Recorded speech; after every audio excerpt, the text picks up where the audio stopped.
The desert wind howled across the plains like a living thing, dry, angry. And restless, in the heart of it rode a man who matched its temper. Caleb Rourke sat tall in the saddle, his broad shoulders silhouetted against the dying sun, the brim of his hat low over storm-gray eyes that had seen too much and cared too little.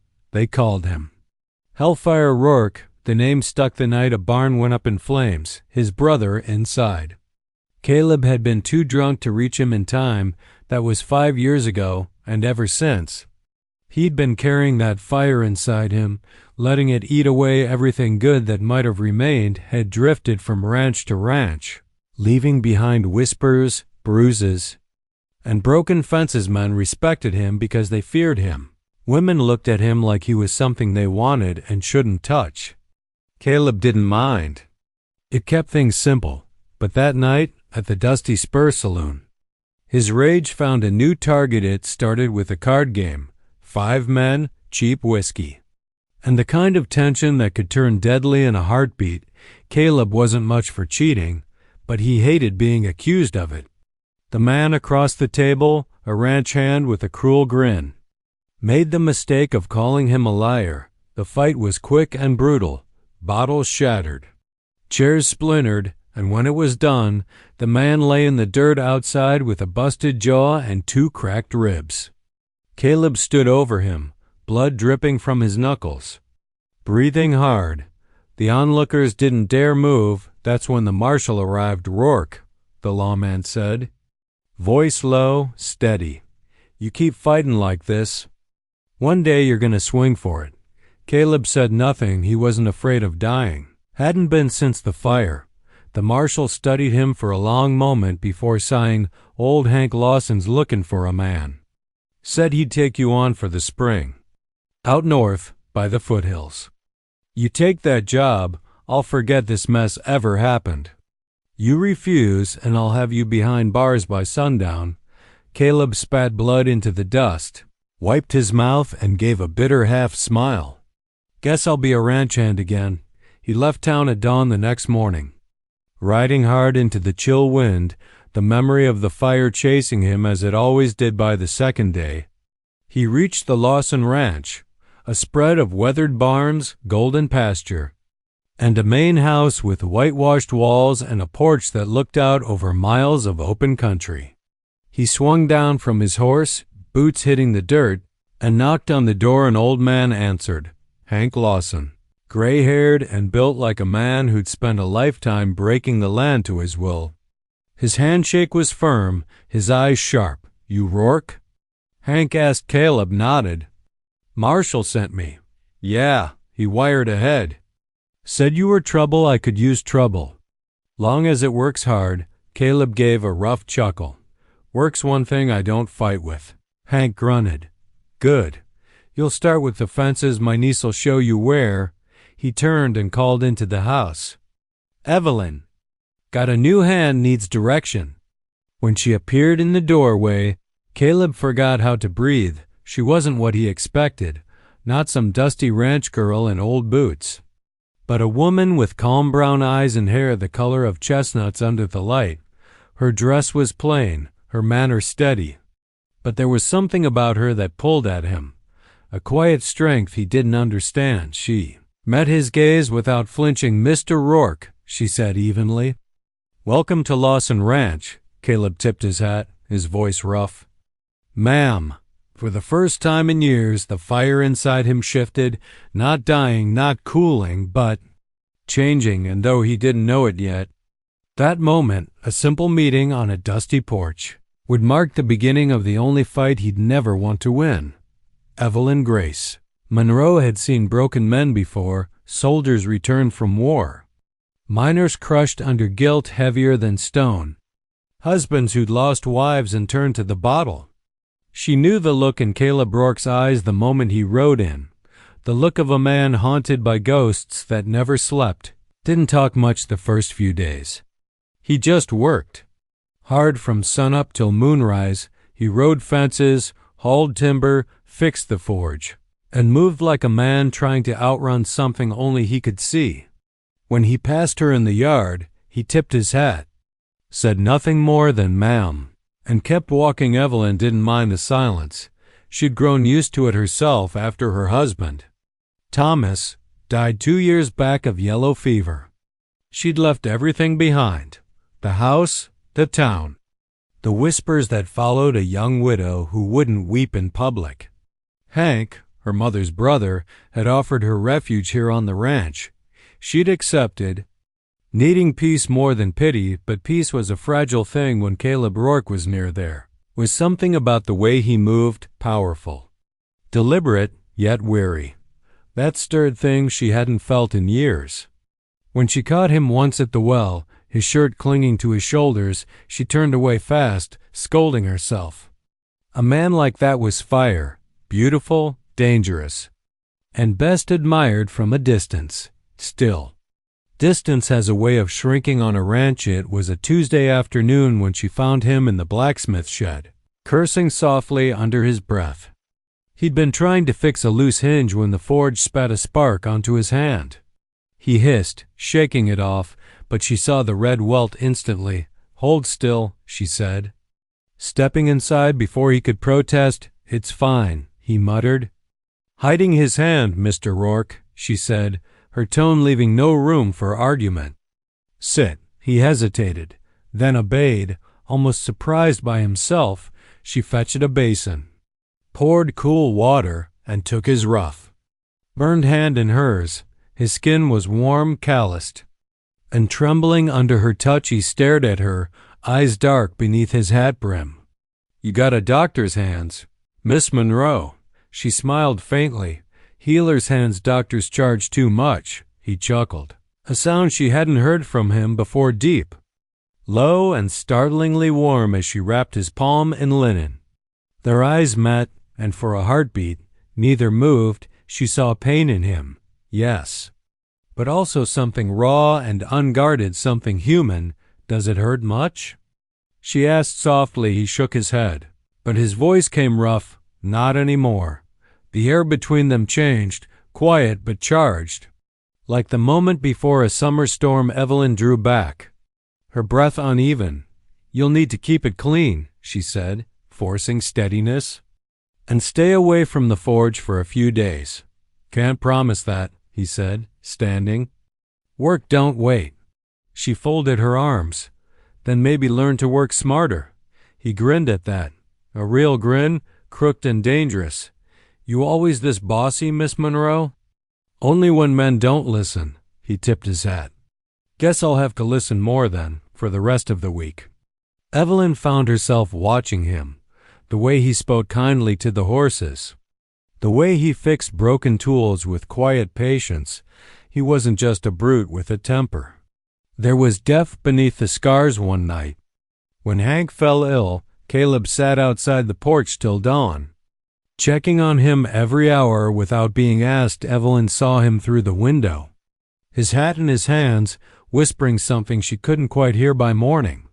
Hank was better, and when she stepped outside to thank Caleb, he simply nodded and said, "Man's got to look out for his own." Something inside her softened then. The part that had built walls around her heart. Later that evening, as the sun dipped behind the hills, she found him again by the fence line, hammer in hand, the glow of twilight catching in his eyes. "You're different than the stories say," she murmured. He paused. "They say you've got a temper that burns hotter than the desert." He gave a quiet laugh. "Maybe, but not when you're around." She didn't answer. She didn't have to. The look they shared said enough for the first time in years. Evelyn felt warmth that didn't come from the fire, and Caleb Rourke, the man who burned everything he touched, began to wonder if he'd finally met the one person who could stand the heat. By late spring, the Arizona plains were alive with color, wildflowers pushing through red earth, bees humming between sagebrush, and the air thick with heat that shimmered above the grass. But beauty in the desert never came without danger, and the ranch hands knew the signs when they saw them: the wind too dry, the ground too brittle, and the scent of smoke too sharp. Caleb felt it before he saw. I was out in the north pasture, mending the last stretch of fence, when the horizon darkened, not with rain, But with rolling smoke, his horse Buck stamped nervously. The faint crackle reached his ears next, followed by the low, angry roar of fire devouring brush. "Hell," he muttered. Vaulting into the saddle by the time he reached the main yard, the alarm had spread. Men were shouting, horses whinnying, the sky turning a dirty orange. Hank Lawson was barking orders, his voice carrying over the chaos. "Get the herd to the creek. Wet the hay bales. Move, boys, move." And there, in the middle of it all, was Evelyn. She had tied her hair back, her skirt hitched high for running, filling buckets and directing the younger hands without hesitation. The fire was still miles off, but the wind was turning fast. She glanced up as Caleb galloped in, sweat streaking his brow. "It's coming from the west," he called. "If it jumps the ravine, it'll reach the barns by nightfall." She nodded, calm but fierce. "Then we stop it before it does. You need to stay here," he warned. "I'm not hiding in the house while everyone else fights," she said, shoving a bucket into his hand.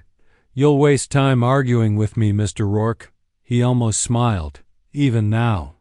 She was stubborn as stone. They worked side by side as the sun bled into the horizon, digging trenches, wetting blankets, herding terrified horses into the paddock. Sweat ran down Caleb's back. Smoke burned his throat. Evelyn's hands were blistered, her face streaked with soot. But she didn't stop by the time the fire reached the edge of the ranch. Night had fallen, a hellish red glow lighting the fields. Flames licked the grass like hungry tongues, the heat so fierce it made the air ripple. Caleb grabbed a shovel and ran toward the blaze. "Caleb," she shouted, "it's too close. Gotta stop it before it hits the barns." Without hesitation, she followed together. They beat the edges of the fire with wet blankets, dirt flying. The roar deafening. Every muscle in Caleb's body screamed in pain. But he didn't stop, not while she was beside him, fighting like she belonged to the earth itself. Then the wind shifted, the fire turned suddenly. Sweeping toward them in a rush of flame and smoke, Caleb grabbed Evelyn's arm, pulling her down as the heat blasted over them. He threw his coat around her, shielding her body with his own for a moment. All sound vanished, just fire and heartbeat. The world a searing blur when the smoke cleared. They were both coughing, covered in ash. Caleb's coat was scorched, his arm blistered. Evelyn looked at him through tears, not from fear, but from something deeper. "You could have died," she whispered. He wiped the soot from her cheek with his thumb, his touch trembling. "So could you." Her breath caught the space between them, felt charged, fragile, alive. "Why do you care so much?" she asked, her voice breaking. He met her eyes, gray and raw as thunderclouds. "Because I've already lost too much. I won't lose you." "Too?" The confession hit her like a heartbeat. Without thinking, she reached up and touched his face, her fingers tracing the scar on his cheek. "Fire doesn't always destroy, Caleb," she said softly. "Sometimes it forges." Something inside him broke, not in pain, but in release. He leaned in, his lips finding hers in a kiss that burned hotter than any flame around them. It wasn't gentle, nor desperate. It was real. The meeting of two wounded souls who had finally stopped running when they pulled apart. The fire had begun to die, the wind carrying it away into the night. The danger had passed, but the fire between them, that one had only just begun. The fire was gone, but its memory lingered for days after the blaze. The scent of smoke still clung to the air, and black scars marked the once golden pasture. The ranch hands worked in silence, patching fences and burying what little was lost. But inside the Lawson ranch house, the real battle was quieter and far more dangerous. Evelyn had hardly spoken to Caleb since that night. She'd cleaned his burns, wrapped his arm, and thanked him with trembling lips. But after that, she'd retreated behind the careful calm she wore like armor. Caleb noticed. He always noticed, tried to tell himself it was fine. that what happened between them in the firelight was nothing more than fear and adrenaline. But every time he looked at her, he knew that was a lie. The touch of her lips had seared deeper than any flame ever could. One evening, a week later, he found her out by the corral, brushing one of the mares. The sunset poured molten gold over the land, catching in her hair. She didn't turn when he approached. "Fence near the creek's fixed," he said quietly. "Good," she replied. He leaned against the post, watching her. "You been avoiding me, Evelyn?" She froze for just a second before continuing to brush the mare. "I've been busy." "Mr. Rourke," he gave a short laugh, low and rough. "Ain't gotta call me that. Not after what happened." Her hand stilled. "What happened?" she said slowly.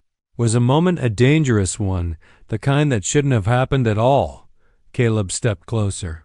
"You really believe that?" She finally turned to face him, her eyes calm but haunted. "You don't understand." "Caleb, I've already buried one man. I'm not looking to lose another." The words hit him harder than he expected. "You think I'd make you go through that again?" "I think," she said softly, "you live too close to the edge. You run toward fire like it's calling your name. And I can't love a man who doesn't want to live." Silence stretched between them. Heavy as a thundercloud, Caleb swallowed hard. "Maybe I don't know how," he admitted. She looked at him for a long moment, then set down the brush. "Then learn." Before it's too late, before he could answer, a shout came from the house, Hank's voice, angry and slurred. Evelyn's heart sank. She knew that sound. They rushed inside to find Hank sitting at the kitchen table, half a bottle of whiskey before him, a letter crumpled in his fist. "What's wrong?" Evelyn asked. He threw the letter across the table. "Your past, that's what. That fool brother-in-law of yours sent a message to the bank. Told him not to trust you with a cent. Says you're running from scandal." Caleb picked up the paper. Scanning it quickly, his jaw tightened. "What kind of scandal?" Evelyn's face paled. "Thomas's death," she whispered. "They said I didn't try to save him, that I let him die." "That's a lie," Hank growled. "Of course it is," she said. "But it's the kind of lie people believe about women who survive what others don't." Caleb felt a hot rush of anger. He wanted to find that man and shut him up for good. But when he looked at Evelyn, he saw the pain she'd carried for years. "Evelyn," he said gently, "you don't owe anyone an explanation." She shook her head. "You don't understand. People don't forget things like that. They'll talk. They'll say I'm cursed, that any man near me ends up in the ground." He took a step closer, his voice low and rough. "Then let him talk. I've been called worse." Her eyes glistened. "Why do you care, Caleb? Why risk yourself for me?" He hesitated, then said the truth. "Because you make me want to be someone worth saving." Something broke inside her. Then she turned away, tears burning her eyes. "Don't say that," she whispered. "Don't make me hope for something I can't have." He reached out, catching her hand. "You can have me, Evelyn." "You already do." She didn't pull away. Instead, she let her fingers rest against his calloused palm, feeling the roughness, the warmth, the quiet promise. When she finally looked up, the last light of day caught in his eyes, and for the first time she saw no fire there, only tenderness. "Then don't leave," she murmured. He smiled faintly, his thumb brushing her knuckles. "Not unless you tell me to." Outside, the first stars began to rise, and though the world still whispered of scandal and sin, inside that little ranch house, two broken souls had begun to heal in the only way they knew how, together. Summer came hard to the valley that year. Dry, cruel, and full of omens. The grass turned brittle, the wells ran shallow, and the cattle grew thin. Hank Lawson tried to keep his spirits up, but the truth was plain. The ranch was dying. Caleb saw the worry lines deepening in the old man's face. Each morning he'd find Hank staring at the ledgers, jaw set, a silent war going on behind his eyes. Evelyn did her best to stretch supplies, to sell her herbal remedies in town, but it wasn't enough. One night, Caleb walked into the barn and found Hank sitting in the hay with his head in his hands. "The bank's gonna take it," Hank said quietly. 3 months, maybe less." "I can't pay what I owe." Caleb crouched beside him. "Ain't there another way?" Hank shook his head. "Only thing worth any real money left on this land is your stallion. That black one you tamed yourself." Caleb's jaw clenched. The horse, Midnight, was more than an animal. He was the last piece of his brother's memory. They'd raised that colt together before the fire took everything. Still, Caleb didn't hesitate long. "How much you reckon he's worth?" "Enough to buy time," Hank said. "But it ain't right, son. That horse is yours." Caleb stood, already knowing his answer. "Then I'll sell him come morning." He didn't tell Evelyn right away. She'd argue, plead with him not to. And he couldn't stand the thought of that look in her eyes, the one that always made him want to be more than he was. But she found out anyway when she came to the stable the next morning. He was brushing Midnight's coat. Whispering low as the horse snorted softly, she froze in the doorway, her heart tightening. "You're not really doing this," she said. He looked up, guilt flickering across his face. "Ranch needs saving. So you'll give up the only thing you love?" His eyes softened. "He ain't the only thing." She stepped closer, anger and heartbreak mixing in her voice. "Caleb, you don't owe us this. You've already given enough." He smiled faintly. "Don't reckon love works that way." The word hung between them, love, raw and unguarded.